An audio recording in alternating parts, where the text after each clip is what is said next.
एक नाही, दोन नाही, तीन नाही, चार नाही, कोणतेच झंझट नाही, कोणतीच कटकट नाही, दिवस उद्याचा सवडीचा, आईस्क्रीम सर्वांच्या आवडीचा, आईस्क्रीम सर्वांच्या आवडीचा. काय ग बायको, हे काय चाललंय? धनी, अहो म्या घरच्या घरी घरच्याच साहित्यात व्हॅनिला आईस्क्रीम बनवती बघा. बायको, तुमचं युट्यूब वाल्यांचं असं आहे ना की तुम्ही घरच्याच साहित्यात म्हणता आणि नंतर हे लागतं ते लागतं म्हणून सांगता. अहो धनी, असं काही बी नाही बघा. ना व्हिपिंग क्रीम, ना कस्टर्ड पावडर, ना कंडेन्स मिल्क, ना ती ब्लेंडर मशीन, काहीची गरज नाही बघा. अगदी घरच्याच साहित्यात म्हणजे दूध आणि 2 चमचे कॉर्नफ्लॉवर आणि 2 चमचे मिल्क पावडर आणि थोडीशी साखर, एवढ्याच साहित्यात आपलं आईस्क्रीम बनवून तयार होते बघा. काय बोलते? कॉर्नफ्लॉवर?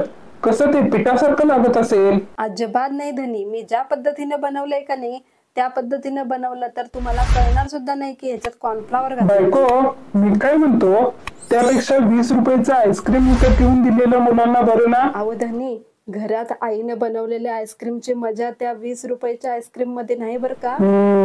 ते पण बरोबर आहे म्हणा. चला तर मंडळी, बघूयात मग घरच्या घरी घरच्याच साहित्यात मार्केट सारखं व्हॅनिला आईस्क्रीम कसं बनवायचं ते. तर मंडळी, इथं मी एक कढई गॅसवर ठेवली आणि त्याच्यामध्ये थोडंसं पाणी टाकलं आणि मग अर्धा लिटर दूध ह्याच्यामध्ये घातलं.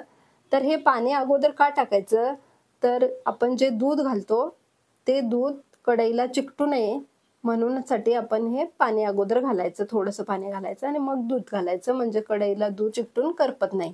तर आता ह्या दुधाला चांगली उकळी आली. आता उकळी आल्यानंतर आपण 1-2 पळी दूध एका वाटीमध्ये काढणार आहे. अर्धी वाटी होईल इतकं दूध बाजूला काढायचं आणि हे वाटीमध्ये घालून थंड व्हायला ठेवून द्यायचं आणि तोपर्यंत आपलं कढईतलं दूध उकळू द्यायचं, म्हणजे ते थोडंसं दाट बनतं. तर आता ह्याला चांगली उकळी आली. आता गॅस मध्यम करायचा आणि आता फक्त हलवत राहायचं. साईडला जी साई येते ती पण अशी मोडून आतमध्ये घालायची आणि याला 7 ते 10 मिनिटं मध्यम गॅसवरती याला उकळू द्यायचं. आता घालायचं याच्यामध्ये चवीनुसार साखर घालायची. मी तर 2 चमचे साखर घेतली आहे. आईस्क्रीम जास्त गोड करायचं नसतं त्यामुळं 2 चमचे साखर पुरेशी आहे. आता ही साखर घातल्यानंतर पण हलवत राहायचं आणि मध्यम गॅसवरती असंच उकळू द्यायचं. आता जे आपण दूध वाटीत काढलं होतं ते दूध आता छान असं गार झालंय. त्याच्यामध्ये घातली 2 चमचे कॉर्नफ्लॉवर. ती अगदी व्यवस्थित अशी त्या दुधामध्ये मिक्स करून घ्यायची, त्याच्या गुठळ्या होऊ द्यायच्या नाहीत.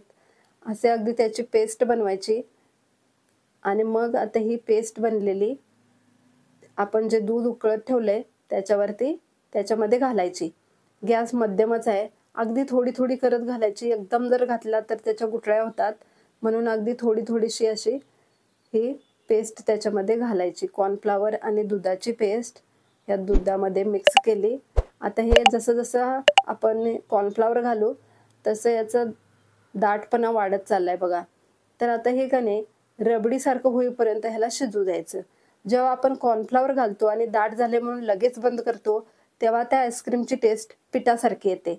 आणि हे जर कॉर्नफ्लॉवर थोडंसं या दुधामध्ये शिजलं तर आपल्या आईस्क्रीमला पिठासारखी टेस्ट अजिबात येत नाही. याच्यात कॉर्नफ्लॉवर घातले हे कळत सुद्धा नाही. आता हे मिश्रण मध्यम गॅसवरती रबडीसारखं होईपर्यंत ढवळत राहायचं. ह्याच्या गुठळ्या झाल्या तर काही हरकत नाही, कारण ते मिक्सरला आपण परत बीप करून घेणार आहे. पण का नाही गुठळ्या झाल्या तर त्या गुठळीच्या आतमध्ये जे कॉर्नफ्लॉवर असते ते शिजत नाही, म्हणून ह्याच्या गुठळ्या होऊ द्यायच्या नाहीत. तर अशाच पद्धतीने हे रबडीसारखं होईपर्यंत हलवून घ्यायचं आणि मग याला गॅस बंद करून थंड व्हायला ठेवून द्यायचं. ह्याला फ्रीजमध्ये नाही ठेवायचं, असंच नॅचरली थंड झालं पाहिजे, तेव्हा हे अजून थोडं दाट होतं. तर आता हे बघा रबडीसारखं झालंय. मी आता गॅस बंद करते आणि याला साईडला ठेवून देते. आता का नाही आपण दुसरी एक पॅन घेतला, त्याच्यामध्ये 1 ते 1.5 चमचा साखर घातली आणि ही साखर अशीच गॅसवरती गरम केली. साखर गरम झाल्यानंतर साखरेला पाणी सुटायला लागतं.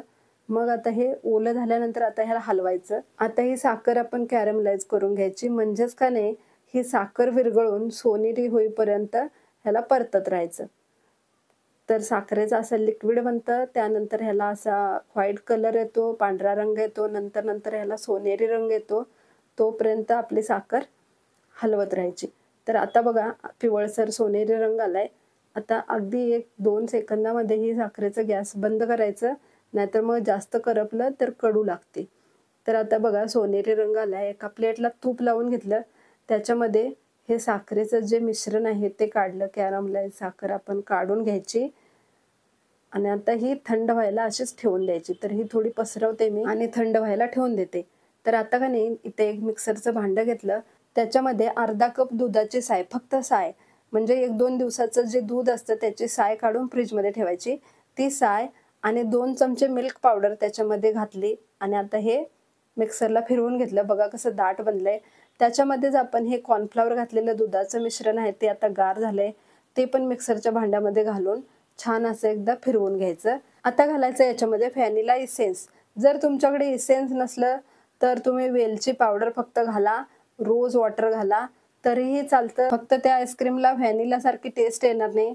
तर आता हे व्यवस्थित मिक्स करून एका प्लास्टिकच्या किंवा काचेच्या बरणीमध्ये डब्यामध्ये काढायचं आणि आता याला 2 तासासाठी असंच फ्रीजरमध्ये ठेवून द्यायचं. याला फ्रीजरमध्ये ठेवल्यानंतर छान असा दाटपणा येईल आणि व्यवस्थित गार पण होईल.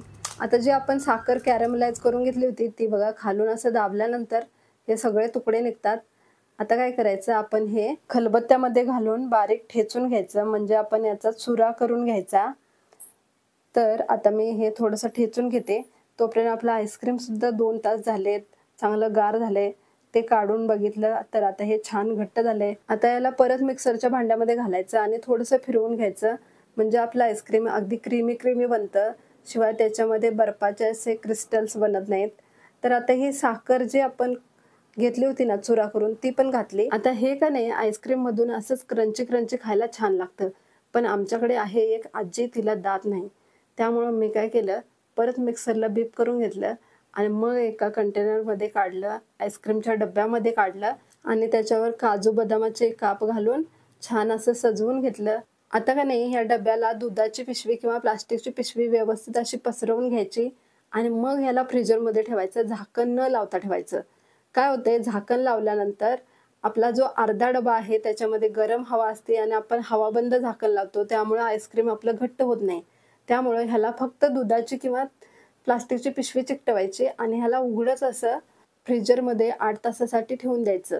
आणि जे आपण दुधाची पिशवी लावतोय ते कशासाठी लावायची, तर हे फ्रीजरमध्ये ठेवल्यानंतर बर्फाचे कण त्याच्यामध्ये पडू नयेत म्हणून ती प्लास्टिकची पिशवी लावून आपण ह्याला 8 तासासाठी फ्रीजरमध्ये ठेवून द्यायचं. पण समजा जर तुमचा डबा पूर्ण आईस्क्रीमने भरलेला असेल तर मात्र तुम्ही हवाबंद झाकण लावून फ्रीजरमध्ये ठेवून द्या. तर 8 तासासाठी फ्रीजरमध्ये ठेवलं का नाही की ते अंधाराला भिवून आणि त्या थंड हवेनं कुडकुडून एकदम घट्ट होऊन येते बघा. मग असं छान बबल्सवालं क्रीमी असं आपलं व्हॅनिला आईस्क्रीम बनून रेडी होतं. पण मंडळी गंमत झाली आमच्याकडे की हा सर्व करतानाचा व्हिडिओ बनवू शकला नाही, कारण व्हिडिओ स्टार्ट न करताच आम्ही सर्व केलं.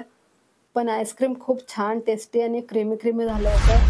क्या बात है बायको, मार्केट पेक्षा सुद्धा टेस्टी असं आईस्क्रीम बनलंय बरं. आणि जरा सुद्धा कळत नाही याच्यामध्ये कॉर्नफ्लॉवर घातला असेल म्हणून. धनी हाय का नाही लय भारी. मंडळी तुम्ही बी असं लय भारी आईस्क्रीम नक्की करून बघा आणि ह्या उन्हाळ्याला तुमच्या हातचं आईस्क्रीम तुमच्या मुलांना खाऊ घाला. आणि तुमच्या मुलांच्या ज्या काही कमेंट असतील, ज्या काही रिॲक्शन असतील त्या मला कमेंट करून नक्की सांगा. पुन्हा भेटूया नवीन व्हिडिओ घेऊन, नवीन रेसिपी घेऊन. तवरता राम राम.